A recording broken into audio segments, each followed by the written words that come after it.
Bismillahirrahmanirrahim. Assalamu alaikum. This is Rabia Rashid and you're watching our lectures. And today the topic is how to take notes. अब notes जो हैं, जैसे कि आपको board से पता चल गया होगा कि मैंने काफ़ी सारे आपको टाइप्स बतानी हैं जो मुख्तलिफ ट्रायल और एरर के बाद मुझे समझ आई। सबसे पहले इसमें आ जाएं डिटेल्ड नोट्स। डिटेल्ड नोट्स आप कब बनाते हैं? जब आप बिल्कुल नए नए होते हैं और एक दफ़ा आपने अपने हाथ को चालू करना होता है, देखना होता है कि मेरी स्पीड कैसी है या मुझे कुछ समझ आ रहा है या नहीं आ रहा, तो आप हर चीज़ लिखने की कोशिश करते हो। तो मैंने भी ऐसे किया। ये देखें मेरे डिटेल नोट्स है लाहौर रेजोल्यूशन पे। अभी ये मैंने इसमें सारा कुछ बैकग्राउंड भी अभी ये देखें हर चीज़ कुछ नहीं छोड़ा। ठीक है, 400 वर्ड्स, 4 शॉर्ट पैराग्राफ्स, यानी इवन माइनर से इसकी ना अननेसेसरी डिटेल्स हर चीज़ मैंने लिखी। और इसी तरह जो है ना बाकी चीज़ें भी थोड़ा सा मतलब पूरी पूरी लाइंस लिखी जो मुझे लग रहा था कि शायद मुझे नहीं याद रहेगा।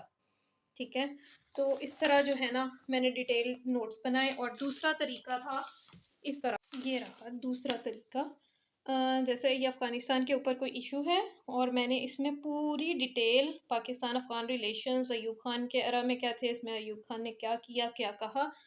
और नेक्स्ट पेज पे अगर हम जाएं तो यानी ये तकरीबन जो है ना, ये देखें ये भुट्टो के टाइम में क्या हुआ, उसको बिल्कुल शॉर्ट सा छोटा छोटा लिख के मैंने ये पूरे डिटेल में हर चीज़ जो एक आर्टिकल था ना वो मैंने इस तरह उतार लिया। ये मेरी फर्स्ट अटेम्प्ट की बात है। उस वक़्त लगता था कि टाइम भी काफ़ी है और दूसरी चीज़ ये कि कुछ वर्ड्स होते हैं ना, कुछ टर्म्स होती हैं वो आपको याद नहीं हो रही होती हैं, तो आप कहते हो कि चलो लिख के देख लो तो हर चीज़ याद रह जाएगी। और ऐसा नहीं होता, with the passage of time वो चीज़ें याद होती हैं। तो खैर ये अगर इतना डिटेल में टाइम हो फिर लिखनी चाहिए। उसके बाद मुझे समझ आ गया था कि इतने ज़्यादा नोट्स बनाने का ये फ़ायदा होता है कि सारा कुछ आपको एक जगह पे फिर मिल जाता है। आपको वो सारे आर्टिकल्स और चीज़ें नहीं खोलनी पड़ती, लेकिन बहरहाल ये काफ़ी टाइम कंज्यूमिंग चीज़ है।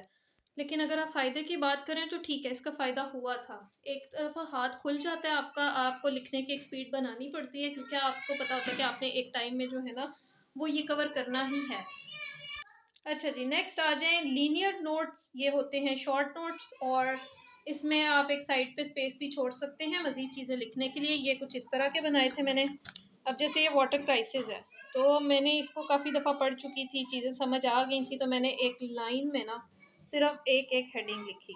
अब यानी ये जितनी लाइन्स हैं ना, आप ये समझे कि जो बड़े मैंने कैपिटल में लिखा है वो सारी मेन हेडिंग्स हैं और जो उसके नीचे लिखी हुई हैं वो सारी शॉर्ट हेडिंग्स हैं। और कंक्लूजन और रिकमेंडेशंस वो सारा कुछ करके तो ये मेरा पूरा टॉपिक कवर है। इसी तरह ये पाकिस्तान इंडिया वाटर कॉन्फ्लिक्ट है, तो इसमें जो है मैंने कुछ स्टैट्स थे जो मुझे याद नहीं हो रहे थे, तो मैंने जो है ना कि एक फ़ाइनल व्यू जब मैं इन शॉर्ट नोट्स पे डालूँ तो मुझे क्या-क्या चीज़ें पता होनी चाहिए। कुछ फैक्ट्स हैं, ठीक है, कैपेसिटी है डैम्स की और ये सारा कुछ, और कुछ बाद में नई चीज़ें मिली थी तो वो बिल्कुल छोटू-सा करके तो इसके अंदर डाल दिया। ये मेरे थे शॉर्ट नोट्स और ये आप देख सकते हैं कि 2 टॉपिक्स मैंने एक पेज पे किए हैं, यानी ये इतने शॉर्ट थे। और दूसरे लीनियर टाइप के नोट्स ये थे जो मैंने एंथ्रोपोलॉजी के बनाए थे।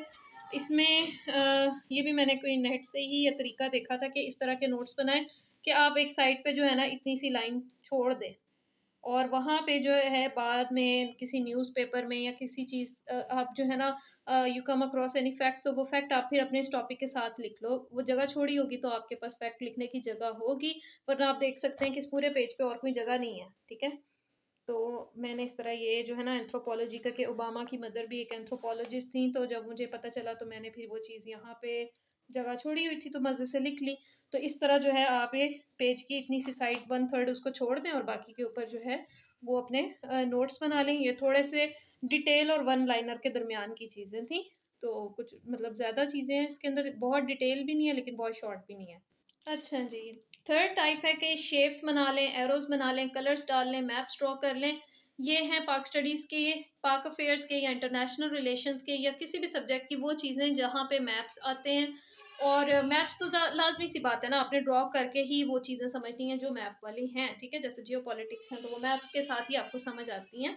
और दूसरा जो है ना ये इसलिए आप यूज़ कर सकते जब आप बोर हो रहे हो, पढ़ पढ़ के थक गए और नोट्स बनाने को दिल ना कर रहा हो, तो जो है ना, मतलब एक रफ सा आपने स्केच लेना था। जैसे मैंने आपको पहले भी बताया था कि मुझे ऑर्गेनाइजेशंस बहुत मुश्किल लगती थी, मतलब इंटरेस्टिंग नहीं लगती थी। मुश्किल तो नहीं थी लेकिन इंटरेस्टिंग भी नहीं थी।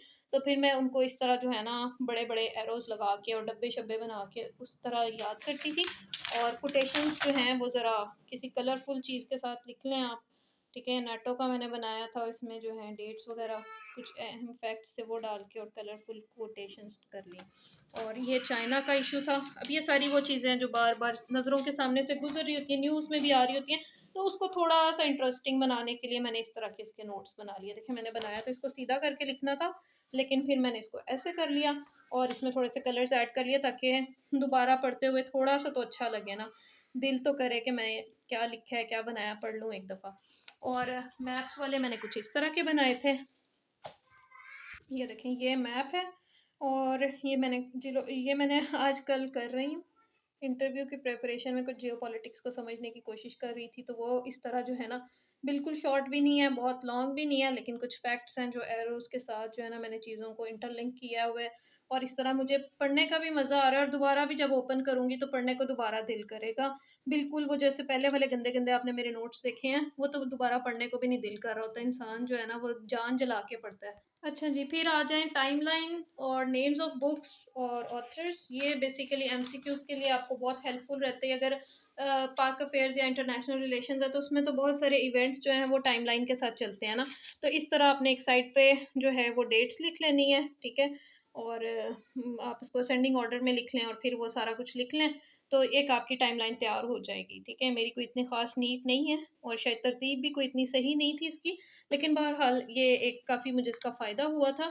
और दूसरा जो मुझे सबसे ज़्यादा फ़ायदा हुआ था ना आईआर में, ये टिप भी आप लोग नोट कर सकते हैं कि एमसीक्यूज़ की जो है ना पुराने एमसीक्यूज़ में जितनी बुक्स और ऑथर्स आए हैं ना, तो उसके पैटर्न पे आप देख लें किस तरह क्वेश्चंस आते हैं, तो उससे मिलती-जुलती भी बुक्स और चीज़ें निकाल लें जो आप स्टडी के दौरान अपने सिलेबस में भी आपको मिलती हैं, या इवन आपकी सिलेबस के आउटलाइन में भी जो नेम्स और बुक्स और उनके ऑथर्स होते हैं ना, वो आप इस तरह कहीं लिख के रख लें।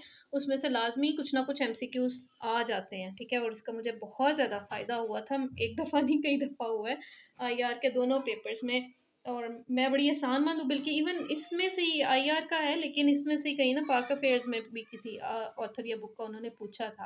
आई एम नॉट श्योर कौन सा था, लेकिन बहरहाल वो सब्जेक्ट आईआर का नहीं था, शायद करंट अफेयर्स का हो, बहरहाल ऑथर यहाँ से आ गया था। अच्छा, ये जो कोट्स और फैक्ट्स जो हैं इनकी तो बात हो गई थी सारी। तो ये मेरी लाइट ही नहीं काम करी। हाँ, ये कोट्स और फैक्ट्स जो है ना ये मैंने बता दिया आपको कि ये साथ साथ आप टॉपिक वाइज कर लें तो ज़्यादा अच्छा रहेगा, और ऑथर्स वगैरह और एमसीक्यूज वो एक साइड पे आप कर लें तो वो भी सही है। इसके अलावा कुछ लोगों को आदत होती है, जैसे आपके पास अब टाइम नहीं है तो आप जल्दी जल्दी कोई आर्टिकल पढ़ रहे हैं तो आप उसमें इंपॉर्टेंट फैक्ट्स जो हैं वो हाईलाइट कर दें। अगर आपकी मेमोरी इतनी अच्छी है कि आपने नोट्स नहीं बनाने, आपको फिर भी चीज़ें याद रहेंगी, तो वो भी काफ़ी बेनिफिशियल हो जाता है। मैंने ये इस तरह जो है ना पहले जब नोट्स नहीं बनाए थे तो मैंने इस आर्टिकल के, वाटर स्कार्सिटी का आर्टिकल है तो इसी में 2-3 जो है ना कोटेशंस डाल ली थी, और जब मैं आर्टिकल पढ़ती थी, आर्टिकल में हेडिंग्स वैसी दी हुई थी, तो उसके साथ मैं ये कोटेशन को नज़र डाल लेती थी, और अगर कोई फैक्ट्स लिखने होते थे एक्स्ट्रा चीज़ें तो वो मैंने इसके अंदर ही कहीं कर ली थी। आई होप कि आपको नज़र आ रहा है और आपको शोर ज़्यादा नहीं आ रहा। ये एक नॉर्मल सी रूटीन है, यहाँ पे बहुत शोर होता है। अच्छा, ये देखें, ये मैंने फैक्ट्स जो है ना इसमें चीज़ें एक्स्ट्रा कुछ डाली थी, तो इस तरह भी मुझे आसानी थी पढ़ने में, करने में। लेकिन ये चीज़ें फिर बहुत ज़्यादा आपका ना एक सामान का बुलंदा इकट्ठा हो जाता है। तो आई होप कि सारी चीज़ें कवर हो गई हैं इसमें। अगर अब मेरा ख्याल है कि नोट्स बनाने का तो कोई मसला नहीं होगा। तो बाकी जो है कि नोट्स कहाँ से तैयार करें, तो मैंने आपको आर्टिकल सर्चिंग बता दी है, बुक्स मैंने आपको बता दी हैं। किसी सीएसपी की आपको अच्छा लगता है ना कि इस बंदे ने इस बुक से किया, वो बुक ले लें और उसको पढ़ना शुरू कर दें। जब पढ़ेंगे ना तो फिर ही आपको पता चलेगा ना कि कौन सी चीज़ें इंपॉर्टेंट हैं, इसके पॉइंट्स बन सकते हैं, इस पे मैं हेडिंग्स दे सकता हूँ। तो पहला काम पढ़ना है और दूसरा काम जो है ना वो नोट्स बनाना है।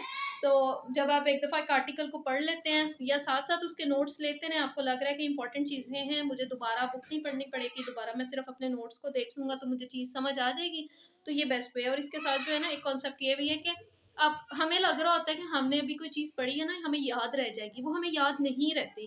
24 आवर्स के बाद जो है ना वो उसके मोर देन हाफ वो हमें भूल चुकी होती है, और इम्पोर्टेंट जो है हेडिंग्स या इम्पोर्टेंट जो उसमें वर्ड्स आते हैं, टर्मिनोलॉजीज होती हैं, वो ज़हन से निकल जाती हैं।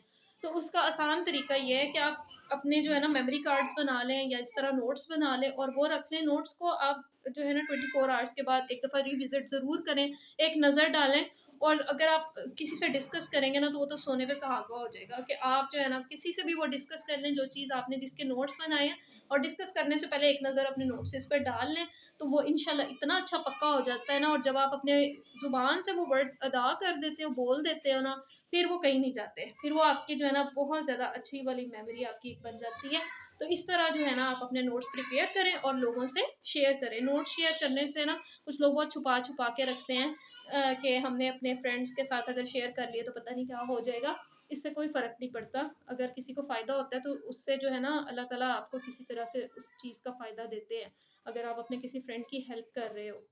तो नोट्स शेयर भी किया करें, एक दूसरे से पूछा भी करें। हाँ, शेयर करने से मेरा मतलब वो वाला नहीं है जो मैंने लास्ट वीडियो में कहा था कि किसी के नोट्स यूज़ ना करें। हाँ, आप ये देख सकते हैं कि कोई नई चीज़ तो नहीं इसने ऐड की, वो आप उससे पूछ सकते हैं, समझ सकते हैं। लेकिन किसी के नोट्स को छापा लगाना, कॉपी करना या आपने ये समझना कि इसके नोट्स से मैं तैयार करके तो पेपर दे आऊँ, ये बड़ी गलत बात होती है। क्योंकि आपने मेरे नोट्स देखे हैं, इनके पीछे पूरे-पूरे चैप्टर्स हैं। पूरे चैप्टर में से मैंने चीज़ें एक्सट्रैक्ट की हैं और फिर इधर-उधर न्यूज़ वगैरह से फैक्ट्स या कोटेशंस जहाँ से अच्छी लगी वो निकाल के डाली। तो जिसने ज़ाहिर है वो फर्स्ट टाइम चीज़ें पढ़ी हैं, तो उसका एक इम्प्रिंट रहता है आपके ज़हन में, जो आपको सोच, जो ख़यालात आए थे, जो आपकी एक मेमोरी बनी थी। ठीक है, तो आई होप सारा कुछ समझ आ गया है। तो अब जौन-सा तरीका अच्छा लगता है ना, आई होप मुझे लगता है कलर और मैप्स वाला अच्छा लगा होगा क्योंकि मुझे भी वही अच्छा लगता है। तो जो भी तरीका अच्छा लगता है उसके मुताबिक बस जो है ना पकड़ें कुछ और पढ़ना शुरू कर दें, ठीक है? अब इंतज़ार नहीं करना कि नोट्स कैसे बनाएँ, क्या करें। और हाँ, इवन मैंने एक दिन पहले भी आपको दिखाया था कि जो अखबार में एक वो एडवर्टाइज़ आती है ना और उसमें एक पेज एक साइड से ब्लैंक होता है, साफ होता है। इवन मैं तो वो भी कई दफ़ा पकड़ के तो न्यूज़पेपर से फैक्ट्स और चीज़ें निकालनी होती थी, तो मैं उसके ऊपर ही लिख रही होती थी। बड़े अच्छे नोट्स बन जाते हैं। कुछ भी पकड़ें, कोई भी पेज पकड़ें और जब कुछ पढ़ रहे हो ना, वो साथ-साथ लिखा ज़रूर करें। कुछ भी, कोई भी इम्पोर्टेंट कोई कोटेशन मिल जाती है, लिखने से ना आपकी वैसे ही मतलब एक अटेंशन स्पैन ज़्यादा हो जाता है। इवन आप रीड करते हुए पेंसिल हाथ में पकड़ी हुई फिर आप रीडिंग करते हैं ना, वो ज़्यादा आप फ़ोकस होके पढ़ते हैं, बजाय इसके कि आप दोनों हाथ जो है आपके खाली हैं और फिर आप बुक लेके बैठे हुए हैं, किसी नॉवल की तरह पढ़ रहे हैं, तो वो बड़ी एक पैसिव सी सिचुएशन होती है। तो आई होप कि ये आपको फ़ायदेमंद रहा। अगर रहा तो मुझे ज़रूर बताइएगा और इसके साथ मुझे इजाज़त दें। अस्सलामु अलैकुम व रहमतुल्लाहि व बरकातुहू। बिस्मिल्लाहिर्रहमानिर्रहीम। अस्सलामु अलैकुम। Today we are starting new topic that is about Islamic concept of worship and devotional life and religious practices in Islam. लेकिन लेक्चर शुरू करने से पहले मैं आपको एक हदीस सुनाऊंगी। एक दिन रसूलुल्लाह सल्लल्लाहु अलैहि वसल्लम अपने सहाबा के दरमियान बैठे हुए थे। आपने इनसे पूछा कि जानते हो मुफलिस कौन होता है? सहाबा ने कहा हमें मुफलिस वो है जिसके पास दिरहम और दिनार और दुनिया का माल ना हो। आप सल्लल्लाहु अलैहि वसल्लम ने फरमाया मेरी उम्मत में से मुफलिस वो है जो रोज़े क़यामत नमाज रोज़े और ज़कात के अमाल लाएगा। उसके साथ इसने किसी को गाली दी होगी, किसी पर बहतान बांधा होगा, किसी का माल नाहक खाया होगा, किसी का नाहक खून बहाया होगा और किसी को मारा होगा। अल्लाह ताला इसकी नेकियों में से सब के बदले चुकाएगा। हिसाब चुकाते चुकाते इसकी नेकियां ख़त्म हो जाएंगी तो लोगों की ख़ताएं उठाकर इस पर डाल दी जाएगी और फिर इसको आग में फेंक दिया जाएगा। यह सही हदीस सही मुस्लिम और सही तिरमिज़ी में है, जामे तिरमिज़ी में है और ये हमारे टॉपिक से बहुत ज़्यादा रिलेटेड है। इस पे एंड पे हम बात करेंगे। सबसे पहले हम आ जाएं कि वर्शिप यानी इबादा ये होती क्या है, इसका मीनिंग क्या है, जनरल मीनिंग क्या है और टेक्निकल मीनिंग क्या है और इन दोनों का आपस में रिलेशन क्या है। जनरल मीनिंग इसका ये है सर्विट्यूड या सबमिसिवनेस। अल मुफरदातुल कुरान एक बुक है जिसमें इमाम राग़िब इस्फ़हानी जो है ना वो हर चीज़ का रूट वर्ड बयान करते हैं, उसका लेक्सिकोलॉजिकल मीनिंग बताते हैं। तो उसमें यह है कि सर्विट्यूड और सबमिसिवनेस, अल्लाह के आगे खुद को झुका देना, उसकी बात को मान लेना, अपना सर तस्लीम खम कर देना, ये है इबादत। और अकॉर्डिंग टू इब्न तैमिया इबादा is a term that embraces all words and deeds whether external or internal which please God। यानी अल्लाह ताला को जो भी चीज़ खुश करे, चाहे आपके अंदर है या आप अपने एक्शन से कर रहे हो, चाहे आपके वर्ड्स हैं, चाहे आपके डीड्स हैं, हर वो चीज़ क्या कहलाएगी? इबादा। और टेक्निकल मीनिंग ये है कि हमने जो शुरू में concept of Deen and religion किया था ना, तो रिलीजन इम्प्लाई करता है कि आपके कुछ राइट्स एंड रिचुअल्स हैं जो आप करोगे तो आप इबादत कर रहे हो। लेकिन इस्लाम क्या कहता है कि आप चलते फिरते इबादत कर रहे हो, आपकी पूरी लाइफ इबादत बन जाती है अगर आप इस्लाम को दीन मान के ज़िंदगी गुजार रहे हो। और ये सिर्फ इंडिविजुअल वर्शिप नहीं है बल्कि एक कंप्लीट कोड ऑफ लाइफ है जिसके तहत आप अपना सिस्टम सेट करते हो। आप उसमें आपकी सोसाइटी आ जाती है, उसमें आपके गवर्नमेंट आ जाती है, उसमें आपकी जुडिशरी, एग्जेक्टिव, इवन जो आप लॉज बना रहे हो, कानून बना रहे हो, वो अल्लाह ताला के दीन के मुताबिक बना रहे हो। तो all that combines to form इबादा। अच्छा, और इसमें यहाँ पे जो है ना डॉक्टर हमीदुल्लाह की बुक में था कि इसको सेंट्रलाइजेशन आप कह सकते हैं, कि हर चीज़ इकट्ठी होके उसका एक नुक्ता बन जाता है, एक नुक्ता आगाज़ जो अल्लाह की तरफ से सारा कुछ आ रहा है। यानी ये नहीं कि आपकी फैमिली लाइफ एक तरफ, आपकी जो सोशल लाइफ है वो एक तरफ, और आपकी इंडिविजुअल लाइफ एक तरफ, ये सेपरेट नहीं है। ये सारी ही कंबाइन होके तो अल्लाह की इबादत के इर्द गिर्द वो जो है रिवॉल्व करेंगी। और फिर इसमें कि बॉडी और सोल, वही बात दीन वाली कि ये सिर्फ बॉडी का ही नहीं, सिर्फ मटेरियल का ही नहीं, बल्कि आपकी स्पिरिचुअल लाइफ का भी जामिन है। So how the material and spiritual life are interconnected, ये इस हदीस से जो है ना हमें समझ आता है, जो मैंने आपको बिल्कुल स्टार्ट में सुनाई थी। उसका मैं इंग्लिश ट्रांसलेशन यहाँ पे, कि अल्लाह के रसूल ने एक दफ़ा पूछा कि हु इज़ बैंकक्रप्ट, और सहाबा ने रिप्लाई किया, the one who has no money, no दिरहम और नो दिनार। तो रसूलुल्लाह सल्लल्लाहु अलैहि वसल्लम ने रिप्लाई किया कि the one who on the day of resurrection will come with a record of having performed the prayers, नमाजें पढ़ी होंगी काफ़ी, of having fasted, रोज़े रखे होंगे, and giving alms, यानी सदका खैरात बहुत किया होगा, yet at the same time he has abused and slandered people, has unlawfully consumed the wealth of others, has unlawfully shed people's blood and has struck them, any good deeds he had accumulated will be transferred to the account of those people. If his account of good deeds is found wanting, यानी उसमें कोई कमी होगी कि अब वो deeds अच्छी वाली सारी खत्म हो गई है, then the sins of those people will be added to his account and he will be thrown into the hell fire. Reference नीचे मैंने लिख दी है। तो यानी ये कितनी बड़ी बात है कि इस्लाम जो है ना सिर्फ राइट्स एंड रिचुअल्स को नहीं मानता, कि अनलाइक द कॉन्सेप्ट के आप जी अल्लाह अल्लाह करते रहो और उसके साथ लोगों का जितना मर्जी हक मारो, जितने हज ज़कात करने कर लो, और उसके बाद आके लोगों के साथ करप्शन करो, लोगों को तंग करो, उनका नुकसान करो, तो आप जी बख्शे जाओगे। इस्लाम में ये सिस्टम है ही नहीं। इस्लामिक वर्शिप्स कहती हैं कि आपकी इबादत भी तब कबूल होगी जब आपके अपनी सोसाइटी के साथ अच्छे ताल्लुकात हैं, अल्लाह के दीन को एज अ होल फॉलो कर रहे हो। हमारे अल्लाह ताला ना इंसान को हर तरफ से देख रहे हैं, तो इंसान जो है ना ये नहीं हो सकता कि वैसे तो ज़ुबान पे तस्बीह अस्तगफिरुल्लाह की, और इसके साथ साथ एक्शंस उसके बहुत बुरे हों, वो हर चीज़ अल्लाह ताला नोट कर रहे हैं। और यहाँ पे जो है आखिरत में अल्लाह ताला बैलेंस बराबर कर देंगे, हिसाब किताब सारा पूरा हो जाएगा कि आपके रिचुअल्स जो थे वो कुछ और थे, और आपके एक्शंस कुछ और थे, आपके वर्बल आप कुछ और कह रहे थे, और डेट्स आपकी कुछ और शो कर रही थी। तो ये चीज़ जो है ना अल्लाह ताला के साथ नहीं चलेगी। इसके साथ ही मुझे इजाज़त दें। अस्सलाम वालेकुम व रहमतुल्लाहि व बरकातहू। अच्छा सॉरी, टू ऐड फर्दर के यहाँ पे प्रेरेक्विसाइट्स ऑफ इबादत, और इसके अंदर थोड़ी सी इबादत का मैंने थोड़ा सा तारुफ देना था कि मेन इबादत क्या है, हज, नमाज, रोज़ा, ज़कात, लेकिन इसके अलावा जो टेक्निकल मीनिंग है वो भी आप साथ लगाएंगे कि एज अ होल जो है ना आपकी लाइफ वो भी इबादत ही है, if you are performing according to what Allah has commanded. Prerequisites इंशाल्लाह हम बाद में करेंगे। गदर मच चुके घर में। अस्सलाम वालेकुम रहमतुल्लाहि व बरकातहू।